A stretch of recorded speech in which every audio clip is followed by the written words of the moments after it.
PennsPeakRadio.com. What's up there, Mr. Gimbel? How are you? I'm just doing great. I'm laughing here, reading about your bio here. Have you ever been arrested? Not in New Jersey. No, not in New Jersey. I know my bio's pretty strange. I mean, I'm strange, you know, and I come from I come from good parents, man. But I'm like, I don't know what it is. You know, I'm a good father, I think, and but yeah, I'm pretty strange. What the hell do I? You know, I make a living out of being strange. I guess that's a good thing. There's nothing wrong with that. That's the way we like it.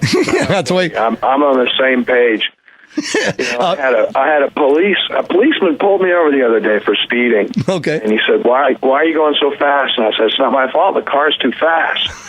And he said, "That's the worst excuse I've ever heard. What would your father say?" And I said, "Whoa, my father?" He'd say, "We're out of scotch. Go to the liquor store."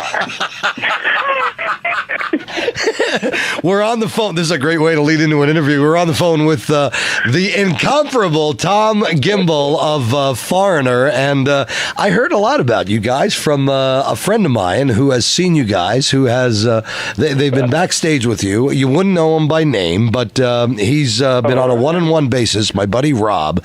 And he's been on a one-on-one basis. When I told him, I said, I'm going to be talking to Thom Gimbel of Foreigner, he goes, those guys are absolutely crazy. They are, first of all, they all look like they're still teenagers. So he goes, whatever the hell they're doing, I have no idea. But I'll tell you what, Thom Gimbel, sax player, rhythm player, guitarist, backing vocals with Foreigner. And I was reading some stuff about you guys as well. Here it is. Feels like the first time tour. 2012 all over again.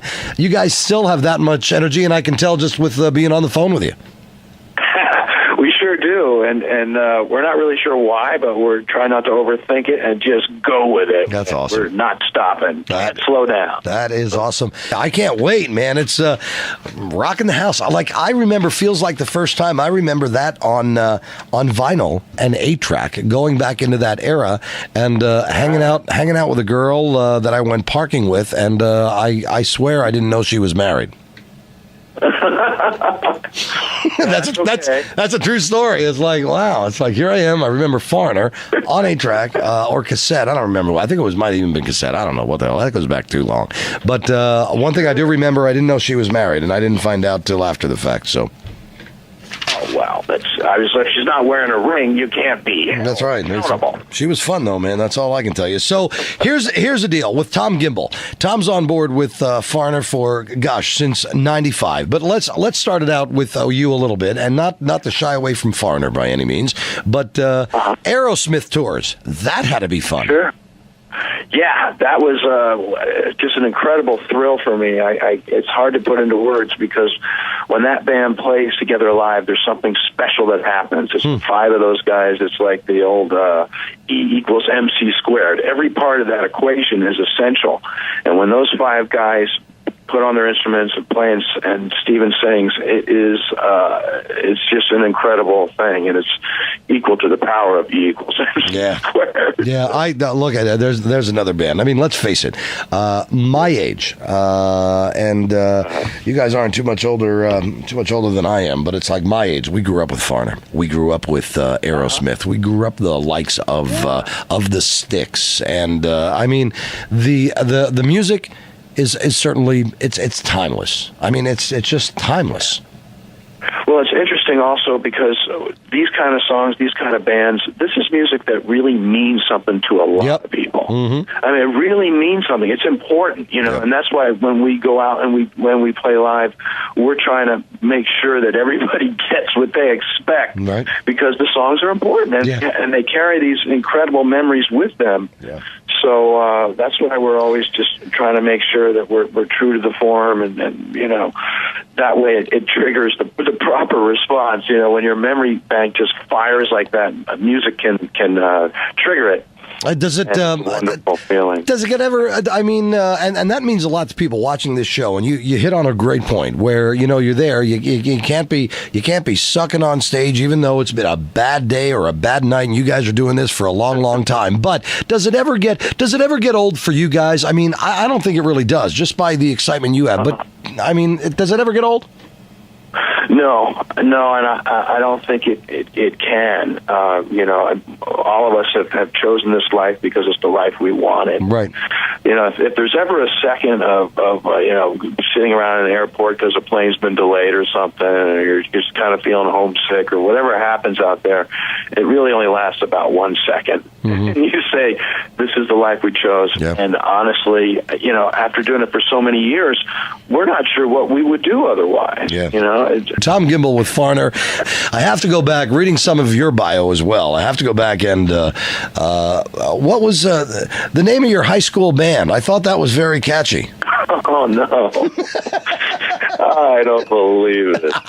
Yeah, we sat around. We could come up with a name. It was this traditional all-night session of bands sitting around trying to come up with a name. And I don't know who in their right mind came up with this, but it was so far out in the left field, we knew immediately it was perfect.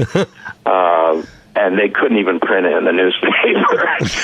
The name of the band was Your Sister's Ass. They had to pronounce an A with 2 asterisks after it. And I mean, we were in trouble right out of the gate. Kind of like you with the radio station. Yeah. We were in trouble with the school just for the name alone. So rock and roll had really chosen me at that point. Your Sister's Ass. That's just funny. Thom Gimbel, as a testament to you, you had a bunch of TV appearances as well, right? Sure. Yeah. Just so much happy memories so many happy memories over the years doing the MTV Unplugged with Aerosmith and Wayne's World with Aerosmith. Lots of MTV award shows and the Grammy shows. It's been great. And even Foreigner, we played on TV New Year's Eve, I think, in 1992. Wow. I want to say. Wow. Maybe 93 it was, but I started in 92, and then there was that New Year's Eve show going in 93, and they said, we're going to cut to you right at the sax solo for Urgent. And I was just like, okay, no pressure. I was used to like Woodstock, 200,000 people, no biggie. But then we get on TV, and it's like they start talking in the millions. We estimate the audience is going to be 85.3 million. And I'm like, I'm not nervous. No problem. And I'm sure you pulled it off very well, I'll tell you. And you have everything going on. You have the sax, you have the rhythm guitars, backing vocals. You went through the whole Jethro Tull phase. You're doing flute. I mean, there's certainly not many instruments I'm sure that you can't play, or even the guys in the band. When you get talent like this with you guys doing what you do for a living, it's pretty amazing. It's a whole bunch of guys that can switch around instruments, and you're. Oh my gosh! And I don't know, how do we end it? Should we end it like non-musically and say how good Thom Gimbel of Foreigner, playing any instrument that probably comes across, but is also that good on the links? Oh, yeah, sure. We can talk about golf, music. But you're right, golf is completely different, so in some ways it's the proper place to go. Mm-hmm. So, I mean, it's a crazy world over there because you can't. Golf is so difficult. You saw the pros struggling last weekend. Yep. Golf is so difficult that when you're doing it, you cannot think about anything else. Mm-hmm. So that's why when people come away from it, I think they feel relaxed. And it's like what we call a mental vacation or mental floss. Mm-hmm. You're just cleaning out your head because you literally, if you're going to try and hit that tiny little ball, there's nothing else. You have to be focused on it. And so I think it's a natural fit for musicians, entertainers, because we work in a pressure-packed environment. Yep. Not that we don't love that, right? But it's great to go to the opposite side of the coin, right, where you cannot think about anything else and just blocks everything out. It's great. It's a great vacation. If you guys get here early enough, I know you have sound check. I know you guys not necessarily doing load in, but there's some great local golf courses around here close that we can get you to. That'd be great. Are you a golf guy? I try hard. You know what? I do play occasionally. I should play more, and I do like it. I get out there with my oldest son, but I'm better at driving the beverage cart. Well, yeah. I mean, a lot of these tournaments, all of the wonderful stuff that golf does in its charity world. Yeah. Benefits. In most of those tournaments, there's no pressure. You just got to try and hit a good shot. You're on a team, so if you hit a bad one, there's no big deal. Right. And so that's what we call a scramble, and it's just good, clean fun. What's going on? What can we expect from Thom Gimbel and / Foreigner and the guys that you're with there on stage? What can we look forward to, not only at Penn's Peak on the show, but even in the future? What's up with you guys? Well, I think it's more of the same. We are just really enjoying being out there, touring, and connecting with the audience. Or in some cases, staying in touch with our audience. We've made so many great new friends over the past decade. So we're just delighted to get out there and play and rock out with people, especially in the summertime. A place like Penn's Peak, it's just going to be awesome, and it's great energy and great music, and just to see Kelly do his bit and the way he connects with the audience, it's a good clean fun. Yeah, the doctor. And you know what? My whole damn career came by mistake. I mean, everything came by mistake. I didn't set out to do this 30 years ago. Well, it worked out great. I guess I was going into the Navy. That's where I was going. Sidetrack. Yeah. Yeah.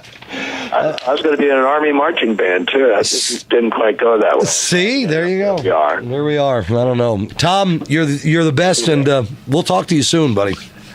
Thanks, buddy. It's great talking to you. You too, man. See you later. Take her easy. Bye-bye. Bye, Doc. PennsPeakRadio.com